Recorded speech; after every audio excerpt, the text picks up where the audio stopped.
utilizar um pouco da referência que a gente trouxe da última aula do Schopenhauer, mas justamente para a gente fazer um contraponto com essa experiência do yoga e investigar, por exemplo, por que no yoga há uma explicação mais completa que para ele faltou alguns pedaços e que a gente pode já investigar a partir dessa perspectiva da tradição tântrica, especialmente, porque ele foi uma pessoa que teve acesso aos ensinamentos de Buda e a uma parte lá dos ensinamentos que a gente poderia dizer assim da tradição da Índia, mas especialmente os Upanishads. Mas faltou para ele, por exemplo, uma conexão com os ensinamentos da tradição tântrica e com a tradição do Shabda Guru, que é um resumo de tudo que ele propôs no fim como solução, talvez, para esse reconhecimento da intuição e desse vigor da intuição como uma realidade. Então, essa ponte que eu queria investigar com vocês hoje e ampliar essa conversa. A proposta é que isso seja uma ponte sempre com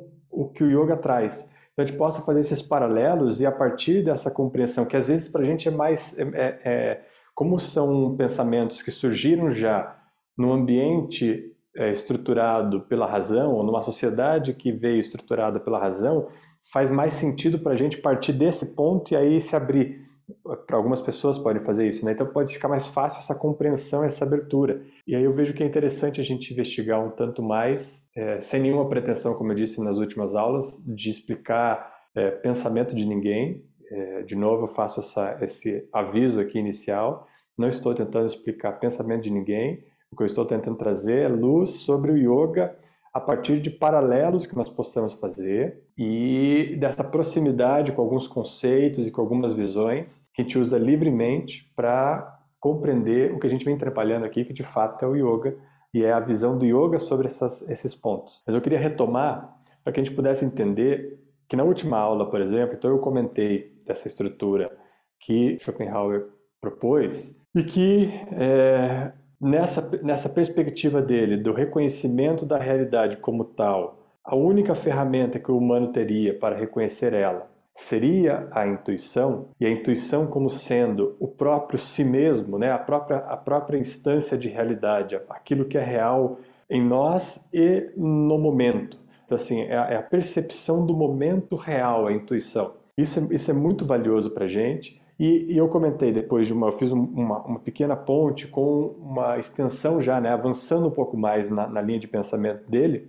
aonde ele se aproxima muito, né, do que os ensinamentos de Buda trouxeram para a gente, mas porque ele não tinha uma prática especialmente espiritual, faltou para ele uma compreensão um pouco mais ampla daquela ideia que eu trouxe de sofrimento, em que ele, ao reconhecer que se você não reconhece a realidade via intuição, e por isso a importância da intuição, e por isso a intuição como a natureza do humano, como nós já comentamos aqui. Se você não reconhece a realidade tal como ela é, e a realidade tal como ela não passa pelos seus filtros dos desejos e das suas vontades de querer coisas, a realidade não passa por esse filtro. Você não reconhece a realidade através desse filtro. Você, então, descobre que esse filtro dos desejos, que é o que pode te dar prazer, não é realidade. E se isso que pode te dar prazer não é realidade, ou seja, a conclusão dele foi vida é sofrimento, já que esse prazer, essa busca pelo prazer,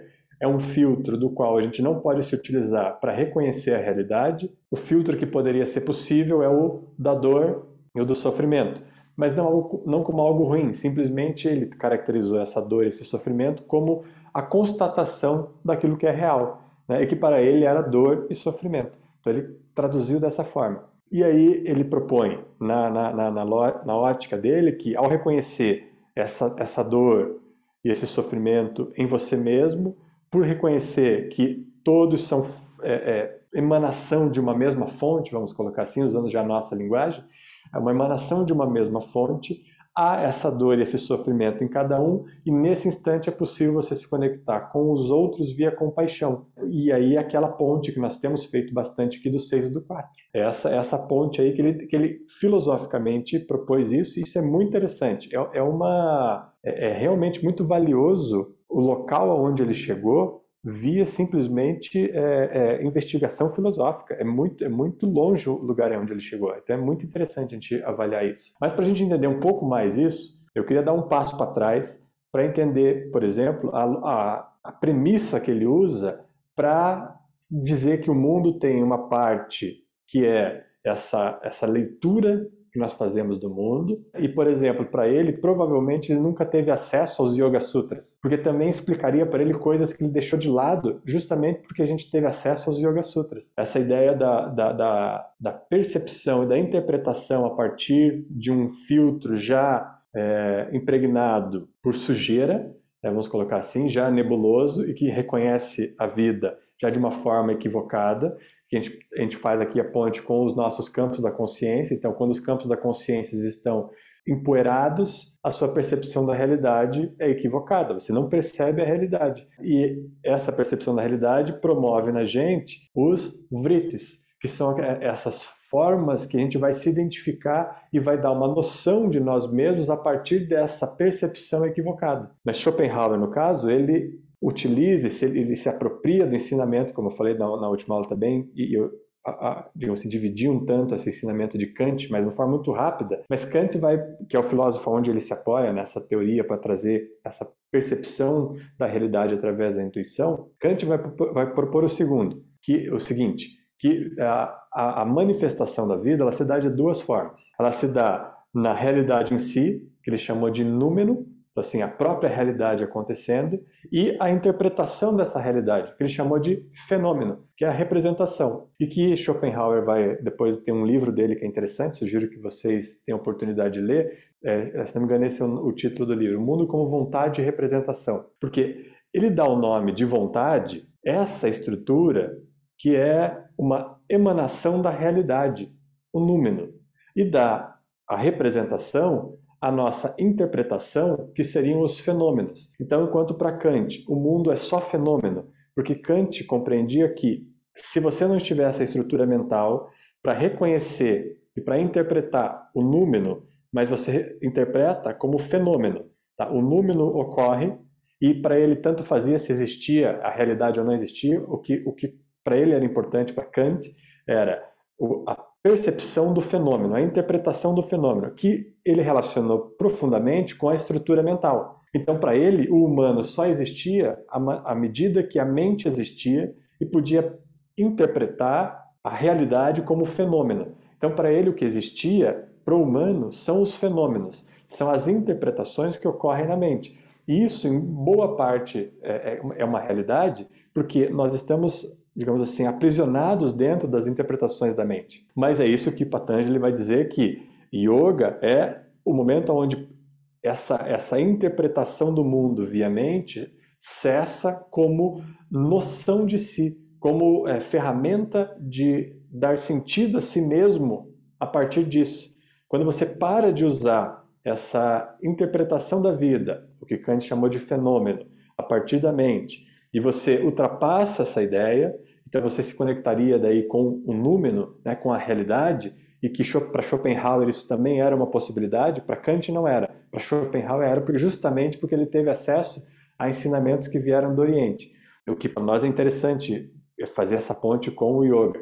Mas para Patanjali há essa possibilidade também de você superar essa ideia da interpretação da mente e relaxar num contexto acima disso, que antecede isso, no qual o humano reconhece e repousa na sua própria origem. É isso que Patanjali está dizendo. Quando você ultrapassa a ideia dessa interpretação do mundo como fenômeno e mergulha profundamente, se funde completamente no númeno, sendo o númeno, reconhecendo o número como uma força que move a si mesmo e que Schopenhauer vai chamar de vontade. E essa força que move a realidade. E você se funde nela, é onde o ser repousa na sua própria origem, que Patanjali está falando. E essa vontade vocês conhecem, tá? Eu tenho certeza que vocês conhecem. Veja se não faz sentido com isso aqui, ó. Essa vontade, que Schopenhauer vai dizer que é algo que move o mundo, que não está relacionado com os desejos, mas sim com uma força vital que mantém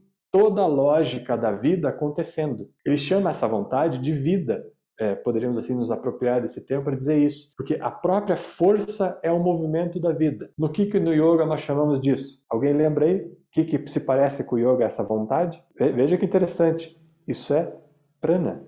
Ele não tinha o conceito de prana, mas ele soube determinar a ideia de prana com essa força infinita, fora da razão, capaz de manter a vida acontecendo. O que Schopenhauer estava falando na vontade é o que nós entendemos como prana. E ele vai justamente entender isso porque nós já conversamos isso em outro momento. Quando a prana está fora do humano, e nós já conversamos sobre isso, ele é a unidade, certo? Porque tudo é movido por essa força, vontade, que ele chamou de vontade e que nós chamamos de prana. Essa força prânica move a vida. Gobinde Mukande Udari Apari Hariyan Karyanrinamyakami. São 8 características dessa vontade e desse prana, que move e se move infinitamente, dando movimento a si mesmo. Quando esse prana está fora, ele é realidade, ele é númeno, ele é a própria instância, ele é a unidade, ele é a coisa em si, que ele vai chamar depois. E que a intuição pode reconhecer isso. Então, para Schopenhauer, via intuição, você pode mergulhar nesse campo de prana, que é a própria vida, é o próprio movimento da vida. Tá? É esse 8, esse prânico infinito, que se mantém o tempo inteiro como um pêndulo, e ele vai falar de pêndulo, que a vida é um pêndulo também, nessa mesma ideia de prana e de movimento entre as polaridades. Só que o fenômeno ocorre quando esse prana é absorvido pela mente. Lembra? Eu falei disso lá no ano passado, mais especialmente, a gente conversou sobre isso. Então, quando a mente captura esse prana, essa vitalidade que está na vida, e que é a vida, e faz uma captura, sequestra esse prana e traz ele para dentro do ambiente interno, no que o prana se divide? Em vaios. Então, ele deixa de ser a unidade e passa a ser vaios, passa a ser fenômeno. E que para o próprio Schopenhauer, ele diz: neste momento é quando o véu de Maya cai sobre a percepção do humano. Então, para o Schopenhauer, e aí aqui que eu faço um apontamento, ele não teve acesso aos textos tântricos, porque se ele tivesse tido acesso aos textos tântricos, ele teria mudado a concepção dele de Maya e de fenômeno. Por quê? Para ele, fenômeno não era a realidade em si. É interessante pensar isso. Para nós, para o nosso contexto tântrico, o fenômeno, essa interpretação da mente, os vaios, que são já características individuais, são já determinadas pelos padrões individuais, isso já é realidade. Maya é realidade, Maya é Shakti em movimento, Maya é o divino, é a coisa em si acontecendo. Para o nosso contexto tântrico, não há divisão entre a realidade e a interpretação da realidade. Os dois são aspectos do divino. E os dois estão acontecendo simultaneamente, paradoxalmente. O Tantra se aproveita dessa ideia de interpretação para que, através dela, você também tenha um acesso à fonte divina, porque tudo é manifestação. Tudo é esforço, né? Vamos mudar a palavra, não é esforço, tudo é força do divino para se revelar, mesmo que seja para se reduzir, porque é na redução que o divino se revela, e é nessa revelação que você pode se reconhecer parte do divino. Mas ele chega, apesar disso, ele ainda chega nessa mesma conclusão, nesse reconhecimento que eu disse. Quando ele olha para o mundo e ele percebe que o desejo é a causa do sofrimento, como o Buda diz, e ele fala, se o desejo é o que nos torna feliz e isso é a causa do sofrimento, vida é sofrimento. Então ele reconhece a dor da vida e reconhece a realidade da vida como nua e crua. Ele não quer pintar a vida, ele quer reconhecer a vida como ela é. Por mais que ele não reconheça o fenômeno ou Maya como uma emanação do divino já sendo a própria beleza do divino, ele ainda assim, pela via da intuição e pela via desse acesso a um local que transcende a ideia da mente e que se sobrepõe à ideia da mente, tá? Ou seja, onde sendo a mente não a determinante do processo humano, e sim uma ferramenta, nós já falamos aqui, onde personalidade, isso que pode interpretar, é uma ferramenta, e identidade, a realidade em si, essa própria coisa em si, então essa conexão com a realidade através da intuição. Então, para essa linha de pensamento, a intuição é a forma de você vivenciar a realidade. E é isso mesmo que acontece. Sem a nossa intuição, a gente não vivencia a realidade e aí não está apto a se fundir completamente nessa realidade e agir como nos cabe agir. Não interessa muito, como eu já repeti diversas vezes para você, qual é a ação que surge desse reconhecimento. A ação é o que menos interessa. O que mais interessa é o quanto você se sente numa fusão total com essa realidade, sendo parte dessa realidade, sendo completamente fundido nessa realidade.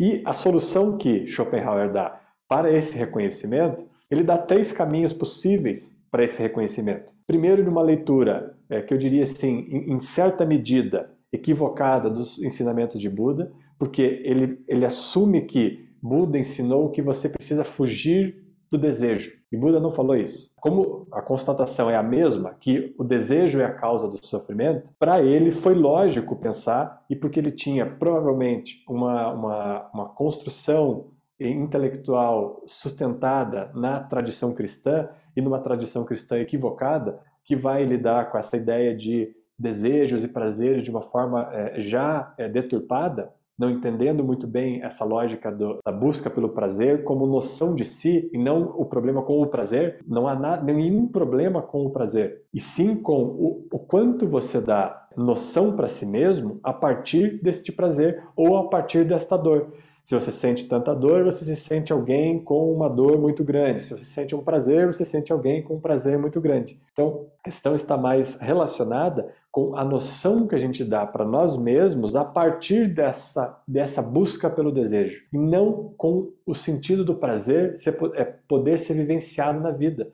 Que a vida pende para o prazer, eventualmente você sente prazer na vida, tá? Assim como sente dor. Então são 2 polos de uma mesma manifestação. Não há nenhum problema aí. Então, mas uma primeira alternativa que ele dá é essa fuga dessa busca por prazer, que seria mais ou menos a mesma crítica que Guru Nanak fez para os yogis que estavam fugindo para as montanhas sem querer ver a realidade. Tá? Fugindo, por exemplo, um aspecto seria assim, fugir das responsabilidades sociais, e outro aspecto é, se você diminui essas setas de vontades, então você não precisa se relacionar com outras pessoas, não tem desejo, não quer comer coisas diferentes porque você está no meio de uma montanha, onde você tem um número restrito de alimentos, e você não tem como ter outras coisas, você só tem aquilo, você reduz a influência das setas de desejo.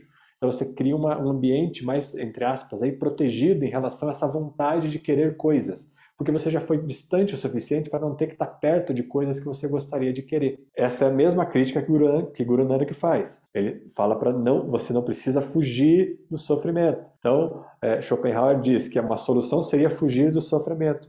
Guru Nanak vai dizer o oposto. Guru Nanak vai dizer, você precisa viver no meio desse turbilhão para aprender a se conectar independente dessas setas de interferência. Uma outra solução que Schopenhauer vai dar é, isso que nós comentamos ali inicialmente, essa conexão via compaixão, que é interessante, que também vem muito dessa raiz dos ensinamentos de Buda, que ao se conectar com esse sentimento de compaixão, de que o outro sofre, né? Todos são emanação da mesma fonte, todos são a mesma realidade, o mesmo prana vigente na vida. E se esse mesmo prana é o mesmo prana, não cabe a nós querer ser individual, cabe a nós nos conectarmos como uma grande vida pulsante. E se você se conecta com a experiência da vida, sendo parte da vida, você tende a ajudar quem quer que seja. Pode ser da mesma espécie ou de outras espécies. Mas você tende a ajudar porque você se sente parte dessa mesma vida. Isso o yoga também está falando, dessa fusão total com essa realidade, com a unidade. Ele está tentando, de uma maneira filosófica, propor esta ideia de unidade que Guru Nanak propôs no Ek. Simplesmente com esse número 1. E com esse número 1, você reduz tudo a uma única coisa. E você tira essas outras coisas que podem criar uma névoa sobre essa compreensão da unidade e dessa realização de que cada um de nós somos essa unidade. E a última alternativa que ele vai propor, ele propõe 3 alternativas, é pelo viés da arte. Então ele fala assim, que a arte é uma solução para que você se conecte com a vida e você estimule a sua intuição para que ela se conecte com a realidade, apesar de qualquer coisa. Então há um impacto direto em você a partir de uma experiência da arte, do belo. E ele vai falar muito sobre o belo. Tem um outro livro também que chama-se Metafísica do Belo, se não me engano, onde ele vai falar dessa compreensão da arte como beleza e que se aproxima completamente da nossa noção de beleza do yoga e dessa percepção da vida como bela, como uma grande obra de arte do divino, como essa consciência Shiva como o grande pintor da vida, sendo ele mesmo a pintura e o pintor. Então, uma única instância. Então, o reconhecimento da vida como arte. E ele aponta, veja que interessante, ele vai apontar uma arte específica como mais elevada. E aqui nós temos uma outra conexão muito profunda também, porque ele vai apontar a música, veja só, ele vai apontar a música como das artes a mais elevada, a que promove uma conexão mais direta. E nós estamos imersos numa tradição do Shabad, que é a tradição do som. Então, de alguma forma, a intuição dele estava funcionando e direcionando ele para essa possibilidade que, no nosso momento, tempo, espaço, histórico do humano, é a maior possibilidade, é a ferramenta mais próxima dessa percepção do divino na encarnação. Nós já falamos disso. Vocês que já passaram, alguns de vocês que já passaram pelo curso de formação vão lembrar que justamente essa é a proposta do Shabad. O Shabad é a instância mais sutil e mais próxima desse reconhecimento da realidade. Vaheguru. Vaheguru é essa realidade, é o reconhecimento desse númeno que Kant trouxe lá como a realidade. Vaheguru é quando isso ocorre, é quando você mergulha nessa experiência da realidade. E você só vai mergulhar na experiência da realidade se você fortalecer a sua intuição. Então, na instância mais sutil da nossa intuição, é para isso que nós nos tornamos carne, né? Nos encarnamos, para que a partir dessa percepção da intuição ocorra a realização dessa totalidade. Essa é o DNA da vida. Ele se divide para se reconhecer o todo. Nós já falamos isso na cosmogonia do yoga. Então, quando a vida ocorre, ela se restringe para se revelar. E para se revelar e se reconhecer a própria totalidade. E como ferramenta principal, o som, a vibração. E é por isso que nós estamos dentro de uma tradição que é cantada, que é entoada, mas entoada em um ritmo. Guru Nanak era um cantor, vamos dizer assim, e vibra isso constantemente. Então, a nossa intuição é a nossa possibilidade disso. Indo em níveis mais, digamos assim, inferiores, a intuição também está lidando, de alguma forma, com os processos burocráticos. Tá? Então, não quer dizer que você vai parar de ter ideias e de ter determinação para ativar coisas na sua vida. Ou até mesmo para encarar situações que sejam difíceis, né? E que você precise desse reconhecimento da realidade para seguir adiante. A intuição também trata disso, mas ela não trata só disso. Ela se trata, num primeiro momento, dessa fusão total com a realidade, dessa possibilidade de reconhecer a realidade como uma grande clareza. Né? E é isso que a gente chama de clareza, de iluminação. Quando você reconhece a realidade como tal e vivencia essa realidade, há um processo de iluminação. É simplesmente a constatação da realidade e de que você é essa realidade. Nesse momento, o teu coração se assenta sobre o local e você relaxa profundamente na sua própria origem. Quando Budi se abre e Purusha se assenta dentro de Budi. Nesse momento, há o reconhecimento da realidade como tal, como a coisa em si, como ela é. E nesse momento, o seu coração está vibrando na mais alta frequência. Então você se torna a vida e se conecta via coração, de alma para alma. Isso significa o mantra Adesso Tisse Adesso. Esse reconhecimento da realidade em cada um carrega e que está movimentando a vida sempre e que só é possível nessa fusão total aqui, nessa combinação de 6 e 4.